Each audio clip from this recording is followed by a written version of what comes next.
नमस्कार दोस्तों, जय हिंद। स्वागत है आप सभी का यूपी रेगुलर क्लासेस के इस ऑनलाइन प्लेटफॉर्म पे। और जैसा कि आपको पता है कि यूपी पीसीएस आरओ की परीक्षाएं बहुत ही नज़दीक है, जिसके संबंध में जो अभ्यास सीरीज चल रही है, जिसमें 40,000 एमसीक्यू क्वेश्चंस के माध्यम से पूरा सिलेबस कवर और 1990 से लेकर 2024 तक के जितने भी पैटर्न के प्रश्न पूछे गए हैं उन सभी पैटर्न को अच्छे से एक्सप्लेनेशन कर रहे हैं। ठीक है, तो आज का जो हमारा टॉपिक है वो है जियोग्राफी। आज के दिन मॉर्निंग में हिस्ट्री की क्लासेस आनी चाहिए, मॉडर्न हिस्ट्री की, लेकिन वो नहीं आ पाई किसी कारणवश, तो उसको अगले टर्न पर करवा दिया जाएगा। लेकिन अभी जो है हम लोग का जियोग्राफी है वो भी इंडियन जियोग्राफी, और इंडियन जियोग्राफी की है क्लास नंबर 5। ठीक है, तो ऑलरेडी 4 क्लासेस इंडियन जियोग्राफी में हम लोग काफ़ी कुछ कर चुके हैं। अगर आपने उसको नहीं देखा हो तो सभी सब्जेक्ट की प्लेलिस्ट बनी हुई है, आप जाके कुछ भी देख सकते हो, कोई भी देख सकते हो। ठीक है, तो क्लास 5 इंडियन जियोग्राफी का पहला प्रश्न शुरुआत करने से पहले चैनल पर नए हो सब्सक्राइब कर देना, इस वीडियो को लाइक कर देना और शेयर कर देना। ठीक है, तो चलिए शुरुआत करते हैं प्रश्नों की। तो पहला प्रश्न आपकी स्क्रीन पर ये रहा। बहुत ही अच्छा प्रश्न है, नॉर्मल प्रश्न है। देखते हैं, पढ़ते हैं क्या कह रहा है। निम्नलिखित नगरीय केंद्रों में से कौन कोरोमंडल तट पर अवस्थित है? कोरोमंडल तट पर अवस्थित है, तो कुल मिला के जो तट हैं, भारत के तट, तट क्या होते हैं? जो समुद्र से लगते हैं वही तट है। तो जो समुद्र से लग रहे हैं उन सभी को बहुत ही डिटेल से देखेंगे, तब जाके पता लगेगा कि यहाँ कैसे कैसे होता है। ठीक है, बहुत ज़्यादा डिटेल नहीं चलेंगे, लेकिन हाँ बेसिक जो है चलेंगे। ठीक, क्लियर है? चलिए, तो ये आपको मैप दिख रहा है और पूरा हम लोग मैप पे ही देखने वाले हैं। ठीक है, तो मैप पे पहले मैं बेसिक स्ट्रक्चर बता दूं कि क्या क्या चीज़ें हैं। अगर ये जो तट है, हम लोगों को तट पढ़ना है, तट कहाँ से कहाँ तक है? ये आपका गुजरात से शुरू होकर ये पश्चिम बंगाल तक ये तट है पूरा। जो तटीय लंबाई है, जो कुल तटीय तटीय सीमा कितनी है? केवल तटीय सीमा 6100 किलोमीटर है। और कुल आ जाएगा, तो अगर कुल तटीय सीमा पूछ ले तो कुल तटीय सीमा तो 7516.6 किलोमीटर। क्यों? क्योंकि लक्षद्वीप और अंडमान निकोबार द्वीप जो है वो भी, उनमें भी तो तट है चारों तरफ, तो वो भी जुड़ जाते हैं। जब वो जुड़ जाएंगे तो कुल पूछा जाएगा, वरना आपसे तटीय पूछा जाएगा तो 6100 बता देना है। क्लियर है? और सबसे अधिक तटीय सीमा किसकी है? तो गुजरात की है। बेसिक क्वेश्चन है, पहले नंबर पे। दूसरे नंबर पे आंध्र प्रदेश की है, एपी लिख दे रहा हूँ। तीसरे नंबर पे तमिलनाडु की है। 3 ही तक पूछा जाता है। और उसके बाद सबसे लास्ट में 9वें नंबर पे कौन है? गोवा, जो कि सबसे छोटा है। तो सबसे छोटा तट गोवा का है, सबसे लंबा तट गुजरात का है, सेकंड नंबर पे आंध्र प्रदेश और थर्ड नंबर पे तमिलनाडु। क्लियर है?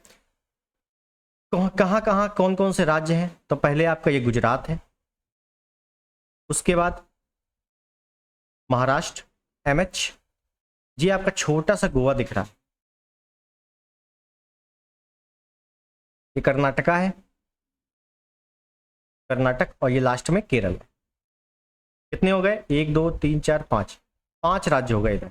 इधर देखेंगे तो ये पहले तमिलनाडु पड़ेगा नीचे, ये आंध्र प्रदेश है, ये है उड़ीसा, और ये है पीबी।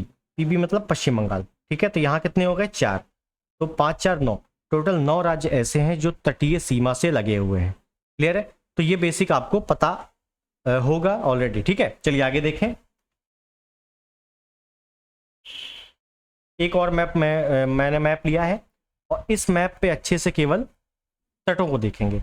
देखिए, छोटे छोटे तट बहुत सारे हैं। जैसे जैसे मैं बताऊं, यहाँ पे एक कच्छ की खाड़ी है, तो उसी प्रकार से कच्छ का तट है, कच्छ तट बोला जाता है।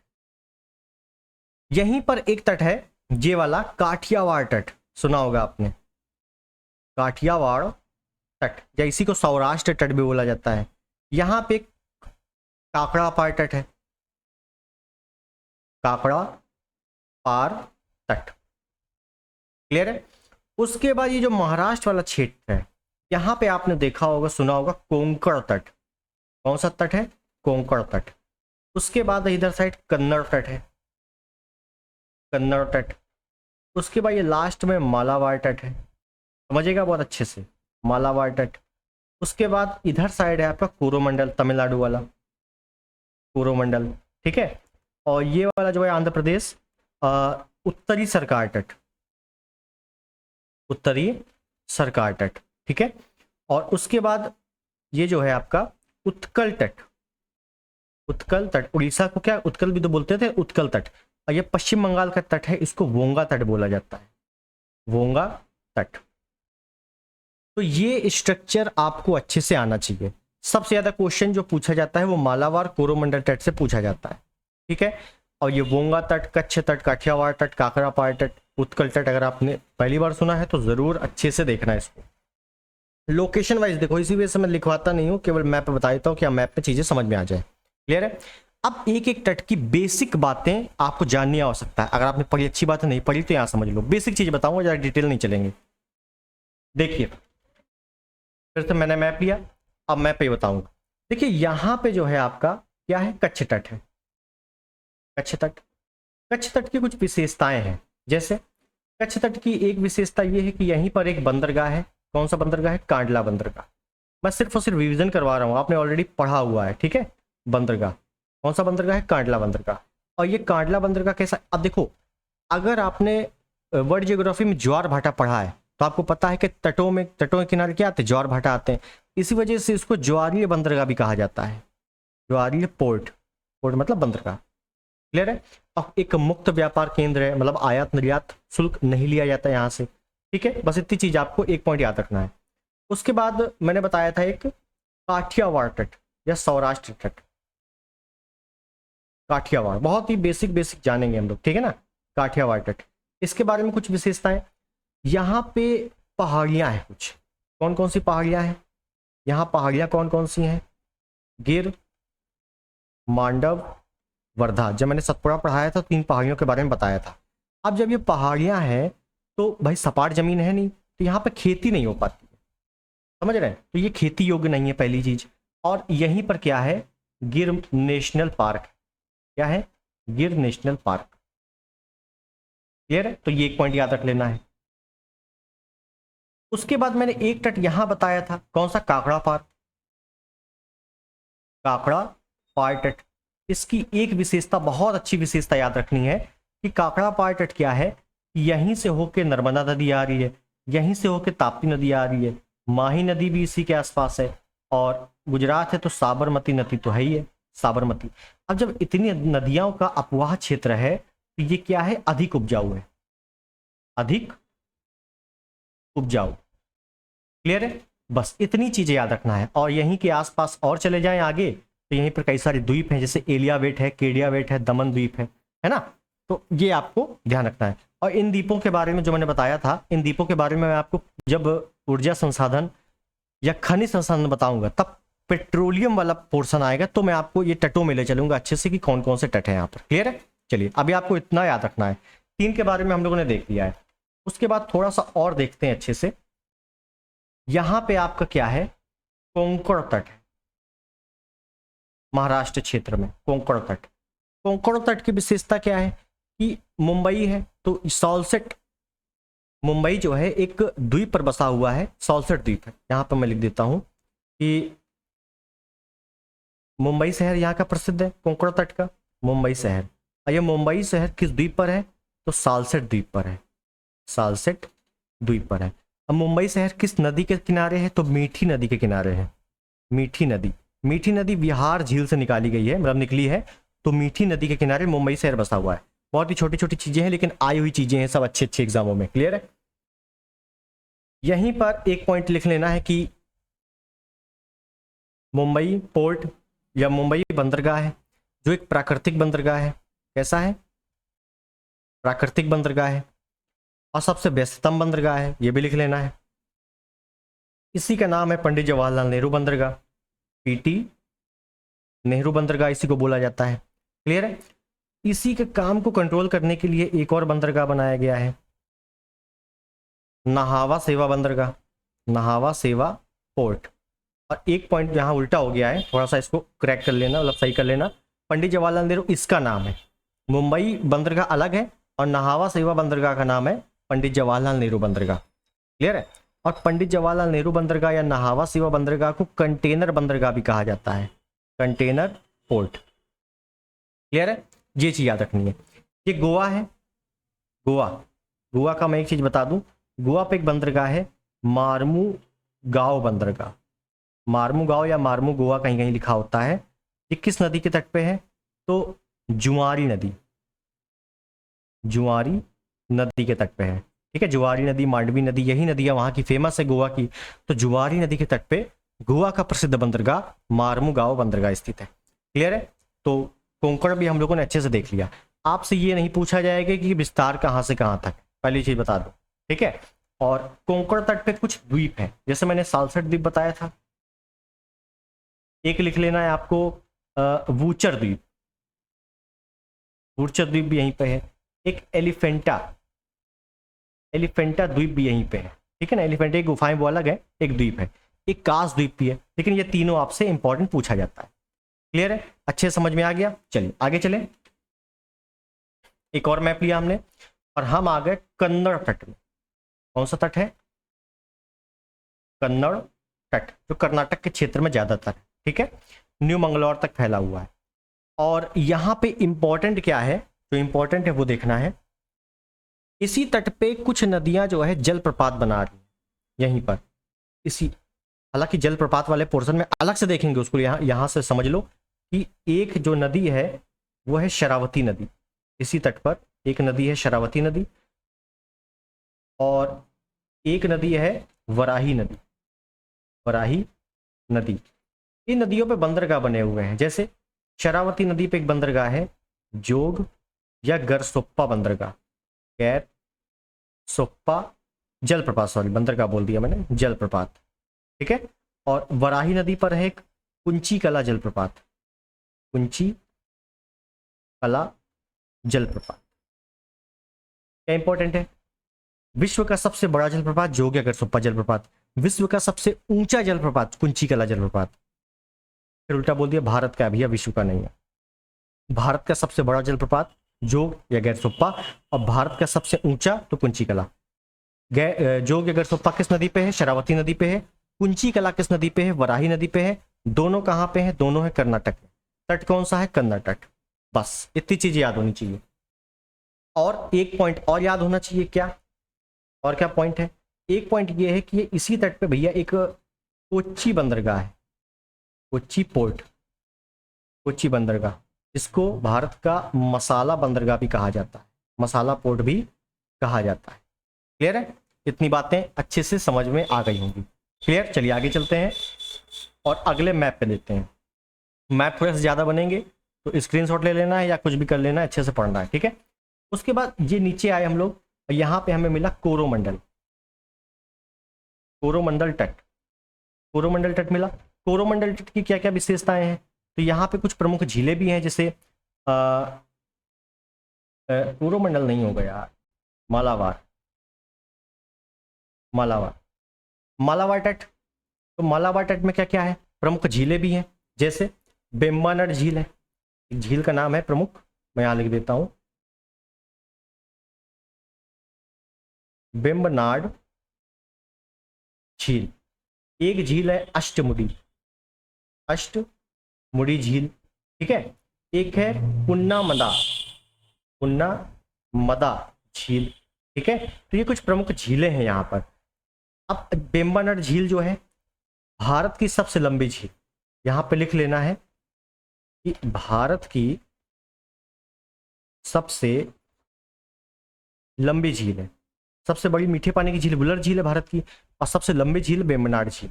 ठीक है, तो ये कुछ पॉइंट आपको बेसिक याद रखने हैं। उसके बाद हम लोग इधर चलें, अगर इधर चलते हैं तो हमें यहां मिलेगा क्या? कोरोमंडल। क्या मिलेगा? कोरोमंडल तट। कोरोमंडल तट की कुछ विशेषताएं, जैसे यहाँ पे कुछ झीलें हैं, जैसे आपकी एक कुलेरू झील है, कुलेरू झील आंध्र प्रदेश तमिलनाडु दोनों में है, आंध्र प्रदेश प्लस तमिलनाडु दोनों राज्यों में फैली हुई है। उसके बाद एक पुलिकट झील है, पुलिकट झील है।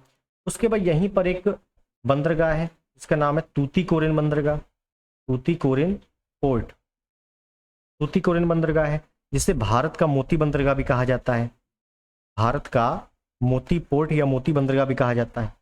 ठीक है, तो ये चीजें जो है थोड़ी बहुत आपको याद रखनी है। एक चेन्नई बंदरगाह यहाँ पे है। कौन सा बंदरगाह है? चेन्नई पोर्ट, जो कि सबसे बड़ा कृत्रिम बंदरगाह है, सबसे बड़ा कृत्रिम पोर्ट है। अभी जैसे मैंने बताया था कि जो मुंबई बंदरगाह है वो सबसे बड़ा प्राकृतिक है, और अगर प्राकृतिक का उल्टा क्या होता है? कृत्रिम। तो कृत्रिम पूछ लेगा तो चेन्नई बंदरगाह। क्लियर है? दोनों चीजें बता दिया। चलिए आगे देखें, एक दो पॉइंट और देख लेते हैं कुछ तटों के बारे में। उसके बाद मैंने बताया था एक उत्तरी सरकार तट, उत्तरी सरकार या शिरकार कहीं लिखा होता है तट, आंध्र प्रदेश वाला खासकर तट है। यहां का एक प्रमुख बंदरगाह है जिसका नाम है विशाखापट्टनम, विशाखापट्टनम पोर्ट। इसके बारे में याद रखना है कि सबसे गहरा बंदरगाह है, मतलब गहराई में स्थित है। अब गहराई में स्थित है तो आसपास है पहाड़ियां, मतलब जैसे ये पहाड़ियां हैं, ये पहाड़ियां हैं और यहां कहीं बंदरगाह है, तो बहुत ही गहराई में है। तो पीछे से जो भी तूफान चलते हैं, और इधर साइड आपको पता ही है कि पूर्वी साइड तूफान ज़्यादा आते हैं, तो जो तूफान चलते हैं तो उन पहाड़ियों से ये बच जाता है। तो पूछा जाता है कि भैया किस पहाड़ियों की सहायता से विशाखापट्टनम बंदरगाह सेफ है या बचा हुआ है? तो याद रखना है डॉल्फिनोज, डॉल्फिनोज पहाड़ी। कौन सी पहाड़ी है? डॉल्फिनोज पहाड़ी। ठीक, बस ये दो पॉइंट आपको यहाँ पे पूछा जाता है, याद रख लेना है। उसके बाद उत्कल तट, उत्कल तट मतलब पहले वो उड़ीसा वाला क्षेत्र। अब उड़ीसा वाला क्षेत्र है तो आपको पता है कि यहाँ पे एक चिल्का झील है। कौन सी झील है? चिल्का झील। एक बंदरगाह है पारादीप बंदरगाह। मैं सिर्फ और सिर्फ रिवीजन करवा रहा हूँ, ठीक है ना, वरना डिटेल में तो बहुत कुछ है। पारादीप बंदरगाह, अब पारादीप बंदरगाह से आपको पता है कि एक है छत्तीसगढ़ में बैलाडीला की खान, छत्तीसगढ़ में बैलाडीला की खान है। और छत्तीसगढ़ में जो बैलाडीला की खान है वहीं से आपका क्या है कि उड़ीसा में पारादीप बंदरगाह है। तो बैलाडीला की खान से जो लौह अयस्क होते हैं ना, वो पारादीप बंदरगाह की मदद से ही कहाँ? जापान भेजे जाते हैं। तो ये भी आपसे पूछा जाता है कि जापान में जो लौह अयस्क भारत से जाते हैं तो किस बंदरगाह से होकर जाते हैं? तो पारादीप बंदरगाह से होकर जाते हैं, ठीक है ना, पारादीप बंदरगाह, पारादीप पोर्ट से होकर जाते हैं। क्लियर है? समझ में आ गई चीजें? बस ये दो पॉइंट याद रखना है। उसके बाद यहाँ पे क्या है? वोंगा तट है जो कि पूरा पश्चिम बंगाल वाला क्षेत्र है। और कौन सा बंदरगाह होगा यहाँ पे? हल्दिया बंदरगाह, हल्दिया पोर्ट। और आपको पता है कि सबसे अधिक जूट का उत्पादन कहाँ हो रहा है? जो सर्वाधिक जूट उत्पादन राज्य कौन सा है भारत में? पश्चिम बंगाल है।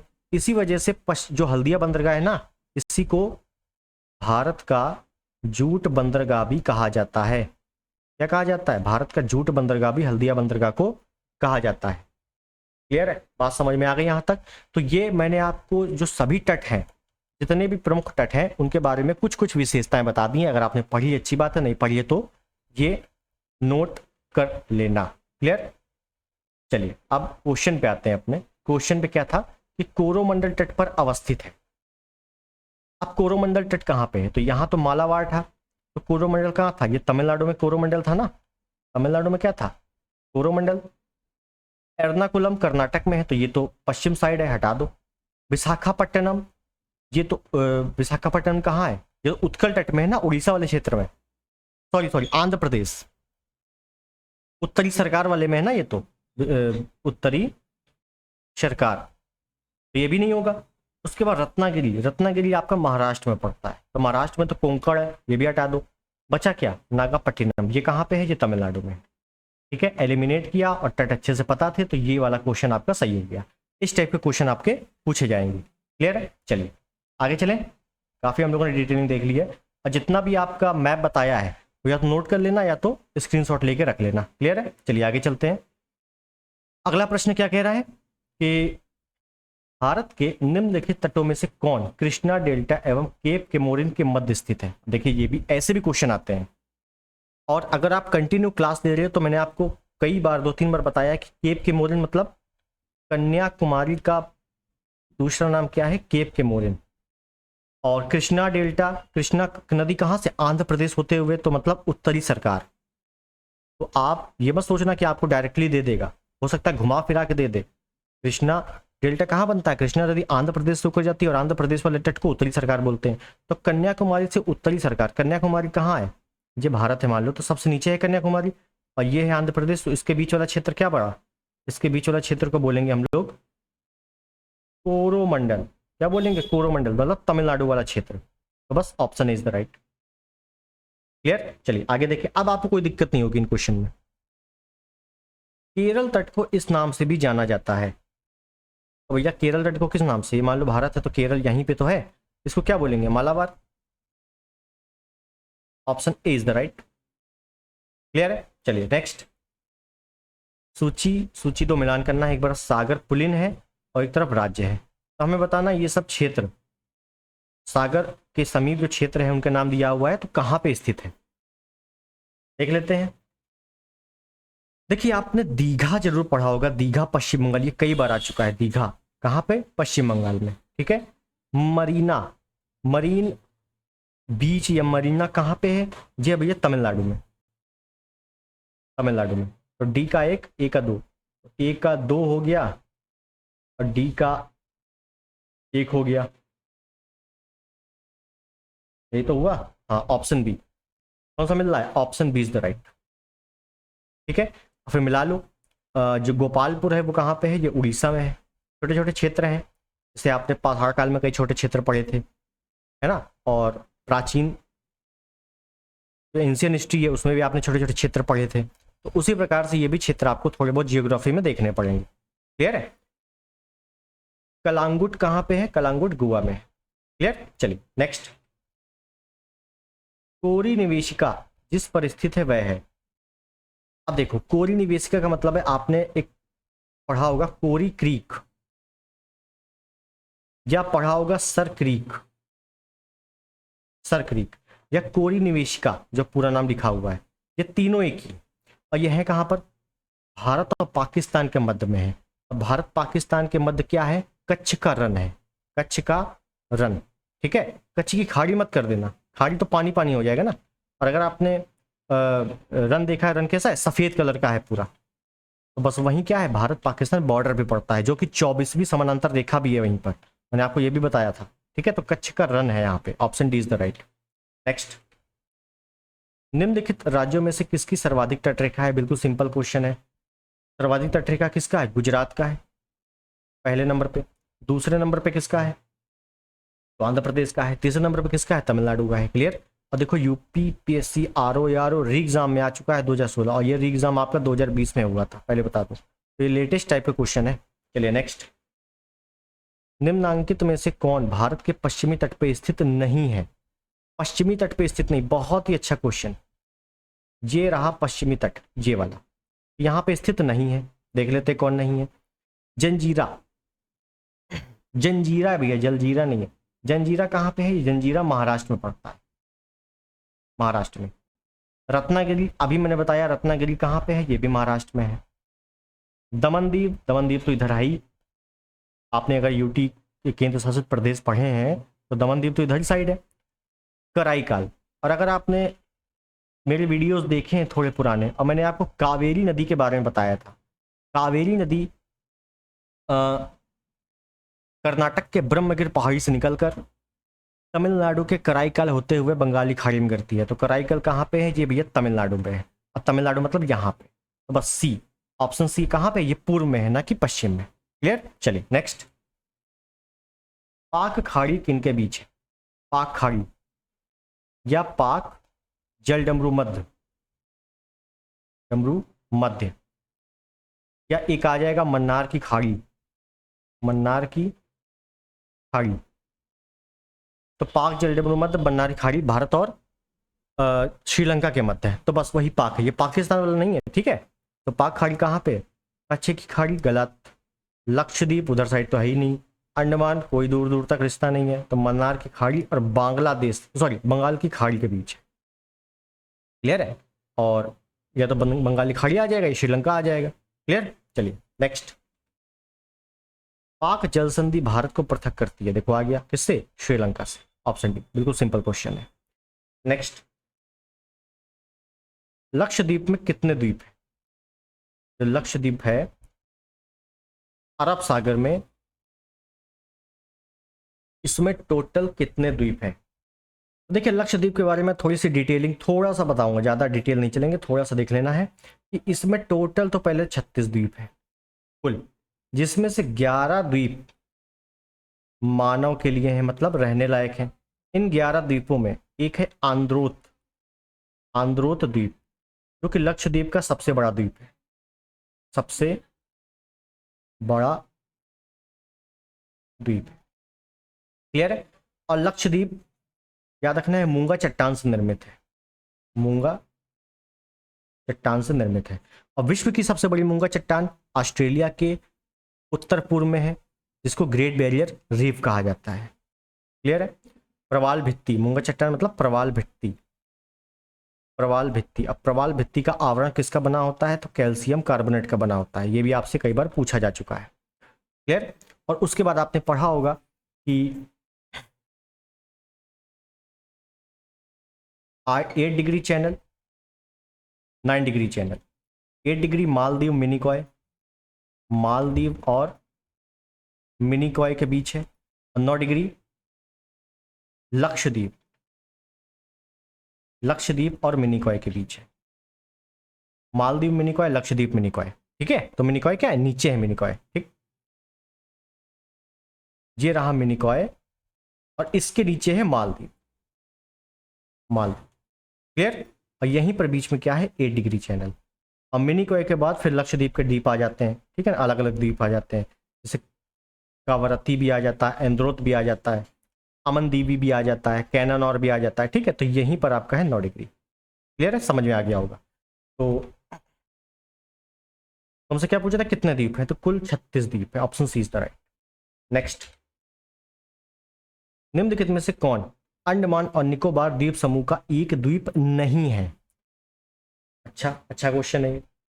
देखिए अभी मैंने आपको एक चीज बताई है कि कवरत्ती हो गया, अमनदीवी हो गया, एंद्रोत हो गया, ये सभी लक्षद्वीप में है। तो अमनदीवी आ गया है ऑप्शन में, जो मैंने अभी बताया। तो डी वाला कहाँ है? ये लक्षद्वीप में है। जब ये लक्षद्वीप में है तो अंडमान निकोबार में नहीं है। क्लियर है? उसके बाद बाकी ये छोटे छोटे द्वीप हैं जो कि अंडमान निकोबार में स्थित है।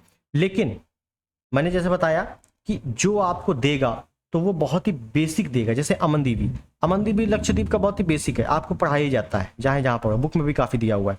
लेकिन ACB ये छोटे छोटे द्वीप हैं, ये अंडमान निकोबार में बहुत ही छोटे हैं, ये आपको जल्दी बताया नहीं जाता।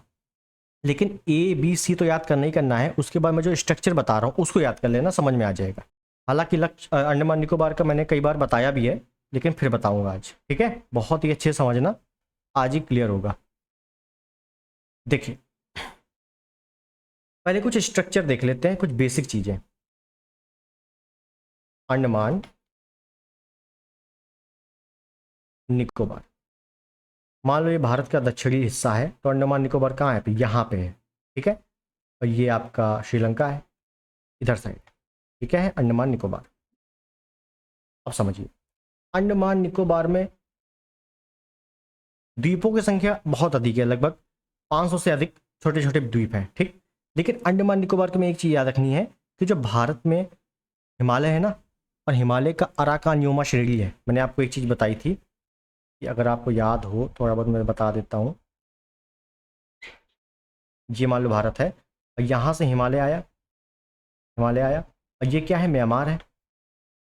हमने बताया था हिमालय का एक भाग ऐसे चला गया है और ये भारत और म्यांमार के पास सीमा बना रहा है। इस सीमा का नाम है अराकानयोमा, अराकान योमा पर्वत श्रेणी।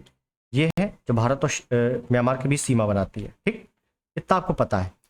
यही जो अराकान योमा श्रेणी है ना, यही नीचे आ गई है काफ़ी, यही काफ़ी नीचे आ गई है और एक द्वीप का निर्माण हो गया है। उसी द्वीप का नाम है अंडमान निकोबार। तो अगर आपसे पूछता है कि अंडमान निकोबार किस श्रेणी का विस्तार है, तो अराकान योमा श्रेणी का विस्तार है।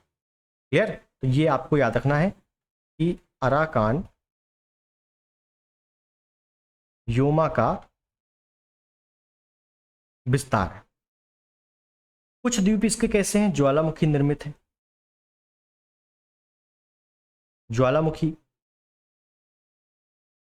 निर्मित द्वीप है कुछ। ठीक, तो ये 2 पॉइंट आपको याद रखने हैं। अब इसके बाद जो भी चीजें हैं वो मैं मैप में बताता हूं। देखो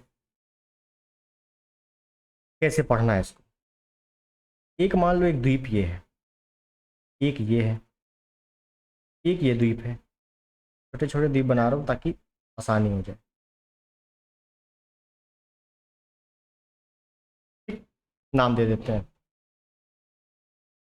बहुत अच्छे से देखना, कोको द्वीप। और इसी क्रम में देखना, उत्तरी अंडमान, ए से अंडमान, मध्य अंडमान, दक्षिणी अंडमान, लघु अंडमान, कार निकोबार, एन बना दिया है तो निकोबार, लघु निकोबार, ग्रेट निकोबार, और एक लास्ट में नीचे, इसका नाम मैं दे दूं सुमात्रा, सुमात्रा द्वीप। क्लियर? अब यहां बहुत अच्छे से समझना है, बहुत ही डिटेल्ड में। कोको द्वीप कहां पे है? आपको पता है कि भैया ये म्यांमार का हिस्सा है। सुमात्रा द्वीप आपको पता है भैया ये इंडोनेशिया का हिस्सा, इंडोनेशिया का। अब बाकी बीच के किसके हिस्से हैं? पूरे भारत के हैं। तभी आपसे क्वेश्चन पूछा जाता है, ये बताओ इंडोनेशिया का कौन सा द्वीप भारत के सबसे नजदीक है? तो भारत की भूमि कहां तक है? ग्रेट निकोबार तक है। और ग्रेट निकोबार के जस्ट पहला द्वीप इंडोनेशिया का कौन पड़ा? सुमात्रा। तो इसी वजह से भारत के सबसे नजदीक जो इंडोनेशिया का द्वीप है वो सुमात्रा द्वीप है। क्लियर है? समझ में आ गया बहुत अच्छे से? चल अब देखो, आपको ये दिख रहा है अंडमान और निकोबार, अंडमान और निकोबार के बीच में ये गैप, अंडमान और निकोबार। आपसे पूछेगा अंडमान निकोबार को अलग कौन करता है? तो मैं कहूंगा 10 डिग्री चैनल, 10 डिग्री चैनल। बस इसके जस्ट ऊपर चले जाओ, दक्षिणी अंडमान और लघु अंडमान, इसको अलग कौन करता है? तो डंकन पास। सिंपल से क्वेश्चन आएंगे कि भैया डंकन पास किसको अलग करता है? मध्य अंडमान दक्षिण अंडमान को, उत्तरी अंडमान दक्षिण अंडमान को, या दक्षिण अंडमान और लघु अंडमान को? तो याद रखना है दक्षिण अंडमान और लघु अंडमान को डंकन पास अलग कर रहा है। ठीक है, ये दक्षिण अंडमान है। दक्षिण अंडमान पे ही पोर्ट ब्लेयर स्थित है, पोर्ट ब्लेयर, जो अंडमान निकोबार की राजधानी पोर्ट ब्लेयर, और एयरपोर्ट भी है। कोको द्वीप है, कोको द्वीप और उत्तरी अंडमान को अलग कौन कर रहा है? Coco Channel, Coco Channel. Clear हो गया? उसके बाद थोड़ा नीचे आए तो ये ग्रेट निकोबार है, सुमात्रा द्वीप है, इसको अलग कौन कर रहा है? तो ग्रेट चैनल। अच्छा, ग्रेट का मतलब क्या होता है? महान या बड़ा। तभी आपसे पूछा जाता है कि बड़ा चैनल इसको अलग करता है। भैया इसी को ग्रेट चैनल भी बोल दिया जाता है और इसी को हिंदी में बड़ा चैनल भी बोल दिया जाता है। क्लियर? ये बातें अच्छे से आपको समझ में आ गई होंगी। क्लियर है? उसके बाद उत्तरी अंडमान के पास क्या है? नारकोंडम द्वीप, नारकोंडा ज्वालामुखी लिख देता हूं। और मध्य अंडमान के पास क्या है? बैरम द्वीप। ये दोनों ज्वालामुखी आपको पता है। और ये ज्वालामुखी कैसे हैं? तो बैरम जो है ये सक्रिय ज्वालामुखी है, और ये जो है ये प्रसुप्त या सुसुप्त लिख देना, प्रसुप्त लिख देता हूं। ठीक है, दिख रहा है बहुत अच्छे से? यहां समझ में आ गया? क्लियर है? तो इतनी चीजें आपको अंडमान निकोबार के बारे में बहुत अच्छे से पता होनी चाहिए। इतनी ही चीजें आपसे पूछी जाती है। और देखो कुछ पॉइंट और देख लो बस, बाकी खत्म करते हैं इसको। उत्तरी अंडमान दिख रहा है कहीं? ये दिख रहा है उत्तरी अंडमान। उत्तरी अंडमान पे ही क्या है?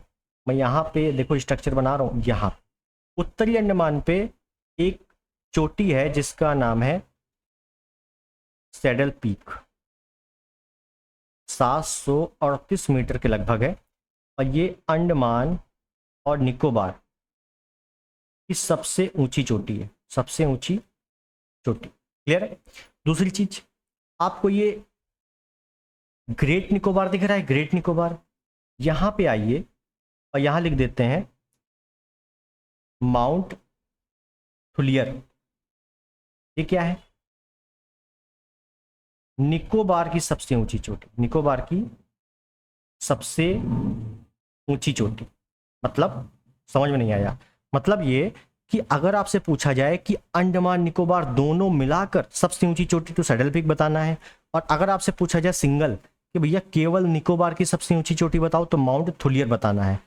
सैडल पीक उत्तरी अंडमान में है और माउंट थुलियर ग्रेट निकोबार में है या बड़ा निकोबार में है। क्लियर है? बहुत अच्छे समझ में आ गया आपको। ये स्ट्रक्चर या तो मतलब इसको 2-3 बार अगर कर लोगे ना तो आपको अच्छे से समझ में आ जाएगा। ठीक है, कोई बड़ी चीज़ नहीं है।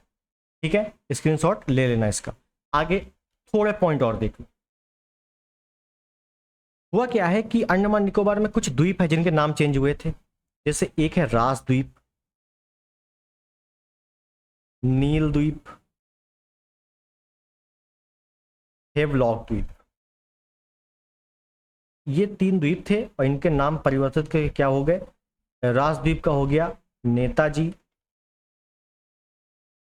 सुभाष चंद्र बोस द्वीप हो गया। नील द्वीप का क्या हो गया, इसका नाम हो गया शहीद द्वीप। और हेवलॉक द्वीप का क्या हो गया, स्वराज द्वीप। तो इनको अच्छे से नोट करना है, ऊपर नीचे मत कर देना, मिलान करने को आ सकता है। क्लियर है। और अंडमान निकोबार में प्रमुख जनजातियां पाई जाती हैं। अंडमान निकोबार ANN जो जनजातियां हैं वो कौन सी हैं, तो एक जनजाति है भैया अंडमानीज, बहुत ही सिंपल जनजाति है। अंडमान से अंडमानीज, निकोबार से निकोबारीज, एक है सेंटिलीज जो अब से बहुत पूछी जाती है, एक है शैम्पेन, शैम्पेन, एक है ओंग, ओंग, और एक है जारवा। जारवा तो कई बार आ चुकी है। ठीक है, तो ये कुछ जनजातियां हैं जो कि अंडमान निकोबार की प्रमुख जनजातियां हैं। ठीक, उसके बाद एक मैं यहीं पर देखूं तो आपको ये दिख रहा है ग्रेट निकोबार। ठीक है, बस इसी ग्रेट निकोबार को उठाओ, इसी ग्रेट निकोबार को उठाओ और समझो ये क्या है, ग्रेट निकोबार। अब आपको ये बताने की आवश्यकता नहीं है कि भैया ये जो है सॉरी इंडिया का सबसे निचला पॉइंट, मतलब इंडिया की अगर आखिरी भूमि देखी जाए तो वही ग्रेट निकोबार है। ठीक है, 6 डिग्री 45 मिनट पे स्थित है। और यहीं पर भैया क्या है, इंदिरा पॉइंट, जो कि सबसे दक्षिणतम पॉइंट है। तो क्या है सबसे दक्षिणतम पॉइंट, इंदिरा पॉइंट को क्या बोलते हैं, पिगमिलियन पॉइंट। पिगमिलियन पॉइंट इसका दूसरा नाम है, पिगमिलियन पॉइंट। इसी को बोलते हैं पार्सन पॉइंट। क्या बोलते हैं, पार्सन पॉइंट। ठीक है, और खासकर इसी ग्रेट निकोबार में ही जारवा जनजाति पाई जाती है, जारवा एसटी। बस इतनी चीजें याद रखना है, क्योंकि यहाँ से कई प्रकार के क्वेश्चन आ चुके हैं, तो इस वजह से मैं थोड़ा सा डिटेल में गया हूँ, बाकी आवश्यकता नहीं। क्लियर है, बहुत अच्छे से। तो ये चीजें आपको अच्छे से समझ में आ गई होंगी। ठीक है, चलिए आगे देखते हैं अब प्रश्न पे। भारत के किस भाग में बैरम ज्वालामुखी द्वीप स्थित है, बताइए, कोई दिक्कत है। हमने क्या बताया था, उत्तर अंडमान और मध्य अंडमान, वहीं पर नारकोंडम बैरम दोनों है, तो बस अंडमान पे है, option A is the right. Clear है, बहुत अच्छे समझ में आ गया। चलिए आगे देखें। श्रीहरिकोटा द्वीप निकट अवस्थित है। श्रीहरिकोटा कहाँ पे है और श्रीहरिकोटा है क्या, ये भी समझो। तो श्रीहरिकोटा पहले तो आपको याद रखना है कि ये आंध्र प्रदेश में है, ये पे लिख देता हूँ आंध्र प्रदेश। और आंध्र प्रदेश में कौन सी प्रमुख झील है, तो पुलिकट झील है, option B is the right, पहली चीज। श्रीहरिकोटा है क्या, तो ये ISRO Indian Space Research Organisation का प्रक्षेपण केंद्र है। प्रक्षेपण केंद्र, यहीं से रॉकेट क्या होते हैं, प्रक्षेपित किए जाते हैं। ठीक है, और ये चिल्का झील ये उड़ीसा में है। क्लियर है, ये दो, ये आपको याद रखना है, श्रीहरिकोटा है क्या। नेक्स्ट, निम्नलिखित भारतीय द्वीपों में से कौन सा द्वीप भारत एवं श्रीलंका के मध्य है, तो भारत और श्रीलंका के मध्य कौन सा होगा। एलिफेंटा मैंने आपको महाराष्ट्र में बताया है, हटा दो। और सालसेट, सालसेट पे तो मुंबई स्थित है, हटा दो। अब रामेश्वरम और निकोबार, तो कई लोग निकोबार कर देंगे मुझे पता है। आप इतना याद रखो कि भगवान श्री राम कहाँ से श्रीलंका गए थे, जो उन्होंने राम सेतु जो बना है वो कहाँ से बना है, तो रामेश्वरम से बना है ना, रामेश्वरम से श्रीलंका। भैया देखो है क्या एग्जैक्ट पॉइंट, ये आपका भारत है। और एक मिनट थोड़ा सा ऊपर बना दूं, मान लो ये भारत है, ये भारत का दक्षिण पॉइंट है, यहाँ पे कहीं श्रीलंका है और यहाँ पे अंडमान निकोबार है। तो यहाँ से यहाँ तक की दूरी है ना अच्छे से, यहाँ पे रामेश्वरम है और ये श्रीलंका है, ये दूरी आपसे पूछी गई है। ठीक है, तो रामेश्वरम सबसे मतलब श्रीलंका के भारत के मध्य स्थित है। क्लियर, चलिए नेक्स्ट। भारत का सर्वाधिक आबादी वाला द्वीप, माजुली, अंडमान, लक्षद्वीप, साउथसेट। तो सबसे अधिक लोग कहाँ रहते हैं?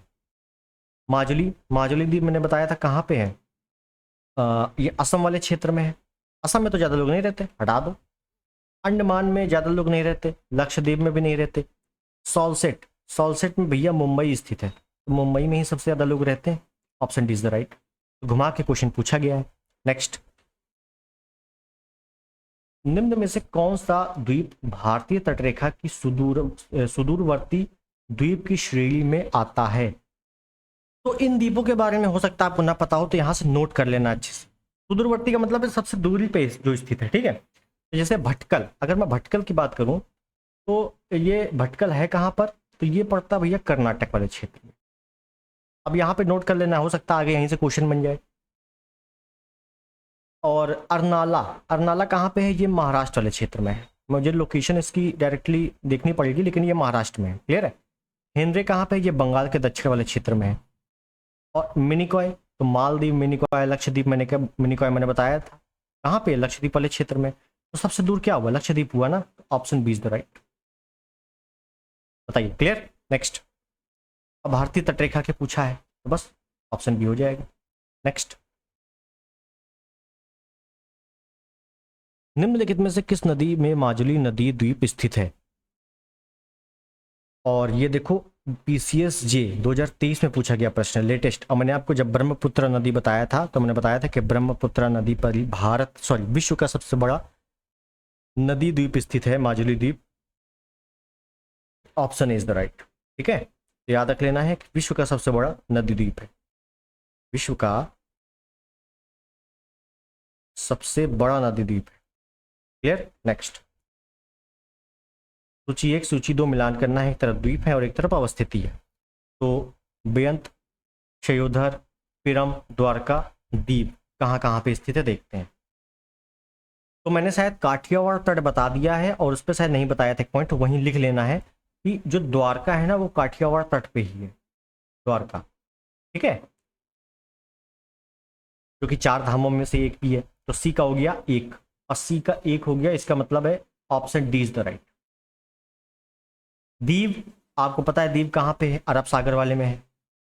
ये डी का 2 हो गया, डी का 2, चलो यहाँ से मिल गया। पिरम, ये पिरम कहाँ पे है? तो बी का हो गया 3, कच्छ की खाड़ी। और बेअंत, क्षयोधर, खंबाती खाड़ी, छोटे छोटे क्षेत्र है, लेकिन द्वारका द्वीप इंपॉर्टेंट है। तो सी और डी इनमें से कोई एक भी पता है ना तो आपका ऑप्शन यहाँ पे देखो बन गया। इसी हिसाब से क्वेश्चन सेट भी किए जाते हैं। क्लियर है, तो यहाँ पे option D is the right. Next, निम्नलिखित में से कौन गुजरात का बंदरगाह कस्बा नहीं है? अब बंदरगाह कस्बा का मतलब क्या है कि बंदरगाह के क्षेत्र पूरे आते हो। जैसे ओखा तट, यहाँ पे ज्वार भाटा सबसे अधिक आता है, आपने ज्वार भाटा वाले में पढ़ा होगा। ठीक है, पोरबंदर, वेरावल। लेकिन जामनगर, अभी मैंने हालांकि आपको ऊर्जा संसाधन खनिज संसाधन नहीं पढ़ाया है, लेकिन जामनगर याद रख लेना है कि भारत की सबसे बड़ी ऑयल रिफाइनरी फैक्ट्री कहाँ पे है? जामनगर में है। और ये RO 2017 में आपका पूछा गया है। सबसे बड़ी ऑयल रिफाइनरी कौन सी? जामनगर, गुजरात में। ऑप्शन है, ये ऑयल रिफाइनरी है, इसका बंदरगाह से कोई लेना देना नहीं है, बस option A is the right. Clear है। बाकी ओखा, पोरबंदर, वेरावल ये क्या है? बंदरगाह कस्बा वाले क्षेत्र है या बंदरगाह के आसपास वाले क्षेत्र है। ठीक है। नेक्स्ट, कश्मीर घाटी स्थित है। कश्मीर घाटी कहाँ स्थित है?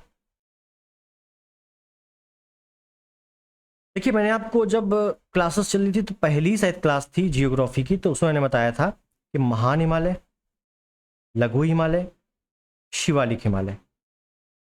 और महान हिमालय में बहुत सारे ग्लेशियर, बहुत सारी पहाड़ियाँ, उनका क्रम सब कुछ बता दिया था।